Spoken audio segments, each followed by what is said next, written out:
কাশী বসলেন, বহুবার গেছেন বোধহয়, অনেকেই গেছেন বা অনেকে যাননি, হয়তো এই বছর যাবেন।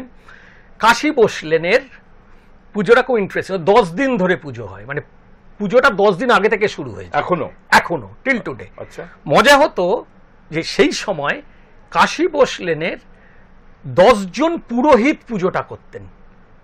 একজন আসলে ছিলেন পুরোহিত, বাকি 9 জন ছিলেন বিপ্লবী বা স্বাধীনতা সংগ্রামী। আসলে ওখানে বসেই ওই 10 দিন ধরে তারা মিটিং প্ল্যানিং কিভাবে নেক্সট এক্সিকিউট করা যায় সেগুলো করতেন। ওই ধারাটা কিন্তু ওরা আজও বজায় রেখেছে। হ্যাঁ, আজকে দর্শক বন্ধুরা ওখানে কোনো বিপ্লবী থাকে না, ওখানে 10 জনই পুরোহিত থাকে, কিন্তু সেই সময়ে কিন্তু 10 জনের মধ্যে একজন আসল পুরোহিত ছিলেন, বাকি 9 জন ছিলেন বিপ্লবী। মানে খুব ইন্টারেস্টিং। তার মানে বিপ্লবীরা জানতেন যে তাদের একটা জায়গায় মিট করে আলোচনা করা দরকার, কিন্তু সেই মিটিংটা এমন একটা জায়গায় করতে হবে যাতে পুলিশের নজর না পড়ে।